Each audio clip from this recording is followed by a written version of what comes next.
Hello friends, இந்த வீடியோவில் வந்து GE3751 பிரின்சிபல்ஸ் ஆஃப் மேனேஜ்மெண்ட் சப்ஜெக்டான இம்பார்ட்டன்ட் கொஷின்ஸ் பார்க்கலாம்.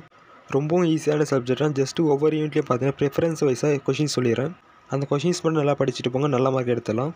ஓகே, ஃபஸ்ட்டு வந்து பார்ட் பி அண்ட் சிக்கான கொஷின் பார்த்தோம்னா, யூனிட் 1 பொறுத்தவரை ஃபஸ்ட்டு ப்ரிஃபரன்ஸாக இந்த பிஸ்னஸ் ஆர்கனைசேஷனுடைய வேரியஸ் டைப்ஸும் அதோட மெரிட்ஸ் அண்ட் டிமெரிட்ஸ் நல்லா படிச்சுங்க.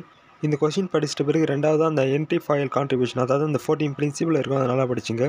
மேக்ஸிமம் இந்த ஃபஸ்ட்டு 2 கொஷின்லேருந்து ஒரு கொஷின் வந்துடலாம். பட் எக்ஸ்ட்ராவாக என்ன பண்ணுறீங்கன்னா அந்த தேர்ட் கொஷினில் கொடுத்துற அந்த 2 சப்ஜெக்ட் நல்லா படிச்சுங்க.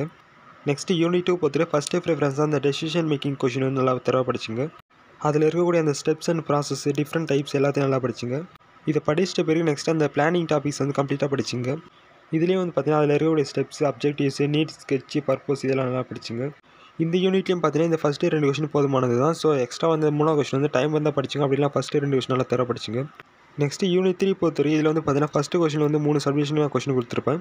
ஸோ இந்த 3 சப்டிஷனில் கொடுத்துருக்க கொஷின் வந்து ஒரு செட் ஆஃப் கொஷின். ஸோ இது எல்லாமே வந்து பார்த்தீங்கன்னா ஒரே கொஷின் வந்து கம்ப்ளீட்டாக படிச்சுங்க.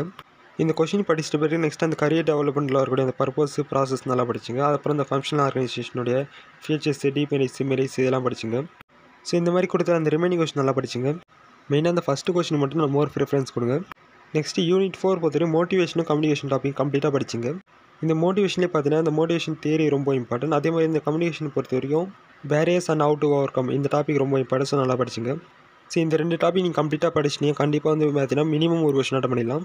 ஸோ இந்த யூனிட் பொறுத்தவரை இந்த ஃபஸ்ட்டு 2 கொஷின் நல்லா தர பண்ணிங்க. உங்களுக்கு வந்து டைம் இருந்தால் மட்டும் இந்த லீடர்ஷிப் டாபிக் வந்து பார்த்தீங்கன்னா கொடுத்துருக்க கொஷின் படிங்க, அப்படி இல்லைனா ஃபஸ்ட்டு 2 கொஷின் நல்லா தர பண்ணிங்க. நெக்ஸ்ட்டு கடைசியாக யூனிட் 5 பொறுத்தவரை ஃபஸ்ட்டு 2 கொஷின் வந்து ஃபஸ்ட்டு ப்ரிஃபரன்ஸ் கொடுங்க, அண்ட் செகண்ட் ப்ரிஃபரன்ஸ் இந்த தேர்ட் கொஷின் நல்லா படிச்சுங்க. ஓகே, இப்போ வந்து 5 யூனிட்டுக்கான இம்பார்ட்டன்ட் பிக் கொஷின்ஸ்லாம் பார்த்துட்டோம். நெக்ஸ்ட் வந்து பார்ட் ஏக்கான இம்பார்ட்டன்ட் கொஷின்ஸ் பார்த்தோம்னா, இப்போது வந்து பார்த்தீங்கன்னா 3 யூனிட்டுக்கான இம்பார்ட்டன்ட் கொஷின்ஸ் வந்து கொடுத்துருக்கோம். ஜஸ்ட் 5 கொஷின் தான் பார்த்தீங்கன்னா இருக்கும். ஸோ இந்த கொஷின்ஸை எல்லாம் நல்லா படிச்சுங்க. அதேமாதிரி இந்த கொஷின்ஸ்க்கான நோட்ஸ், ரெஃபரன்ஸ் வந்து ப்ரீவியஸ் இயர் கொஷின் பேப்பர் எல்லாமே பார்த்தீங்கன்னா ஆப்பில் வந்து அப்டேட் பண்ணியிருக்கோம். அண்ட் ரிமைனிங் 2 யூனிட்டுக்கான இம்பார்ட்டன்ட் கொஷின்ஸும் பார்த்தீங்கன்னா ஆப்பில் வந்து அப்படி சீட்டில் அப்டேட் பண்ணிடும். ஸோ டிஸ்கிரிப்ஷன் வந்து லிங்க் கொடுத்துருக்கேன். ஸோ ஆப்பை வந்து ஒன்ஸ் டெவலப் பண்ணிவிட்டு அதில் இருக்கிற ஸ்டடி மெட்டீரியல்ஸ்லாம் யூஸ் பண்ணிங்க. ஓகே, எல்லோரும் நல்லா படிங்க. நெக்ஸ்ட் வீடியோ பார்க்கலாம். பாய்.